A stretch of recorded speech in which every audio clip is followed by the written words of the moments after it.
Hey, what's going on, guys? Mount and Blade 2 Bannerlord just rolled out a pretty wild beta update, and this one is all about bringing naval warfare and coastal raiding into the spotlight in a much bigger way. The biggest change here is Seaborne village raids, which means both you and AI nobles can now launch raids on coastal villages straight from the sea or even from rivers, instead of just marching in on foot like before.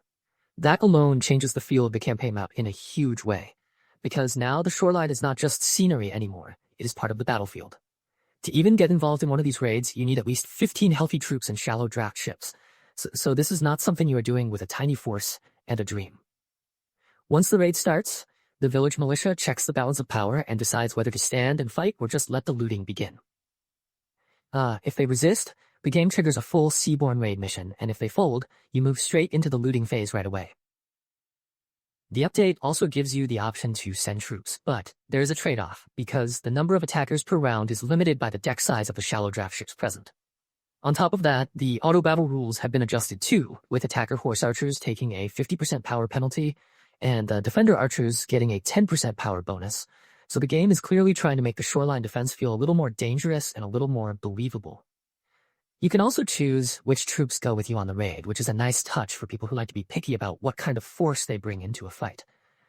And the chaos does not stop there, because during the opening fight, or even while the looting is happening, other parties can still jump in and change the whole situation, which means these moments can spiral into very different missions depending on who shows up and when.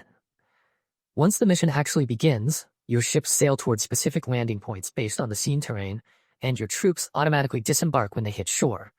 After that, it becomes standard ground combat, so you can issue normal land commands, or just let them rush in if you do not order anything.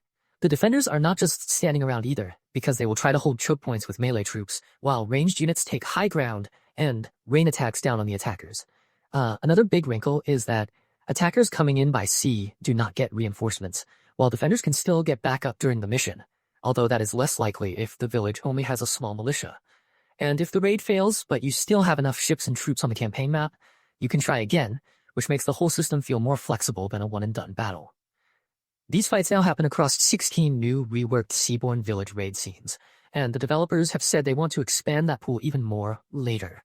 Even land raids on coastal villages now use those new scenes. So the update is not just adding one new mode, it is reshaping how coastal settlements work across the board. The naval interaction changes are just as important because you can now make port in villages, which lets you trade, recruit troops, and resupply without needing to disembark completely. You can also leave your ships in friendly or neutral villages and turn your party into a land force, which makes coastal travel feel much more connected.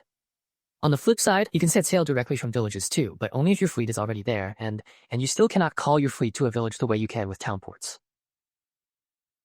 Enemy villages are off limits for this kind of interaction unless they have already been fully raided, so there are still limits and consequences built into the system. The campaign map itself got some changes as well, with several villages moved closer to the coast and new drop-off points added, opening up more naval attack routes and making the coastline feel more strategically active. There are some smaller visual and technical fixes too, like 4 battlements added to Dromakion and Kalguk, the reinforced Berserker helmet no longer having black textures, and ships no longer sinking below the wave surface in naval battles. The Nord Berserker also got some serious attention, with better cloak armor, a reinforced helmet swap, no swords at all anymore, and a slight boost to axe damage, which makes them more focused and more dangerous in close combat. Ship upgrade part costs were also fixed, and 2 crash issues were cleaned up, including one tied to loading saves with the War Sails expansion, and another tied to lifting a blockade during a siege.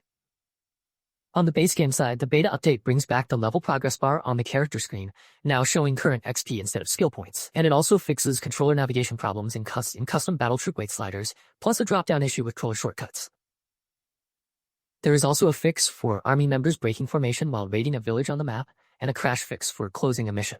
So overall, this update is not just a tiny adjustment, it is a pretty major step toward making coastal warfare, village raiding, and naval movement feel like a real part of the Bannerlord experience. And for anyone who likes strategy games where one patch can actually change how the campaign flows, this one absolutely delivers.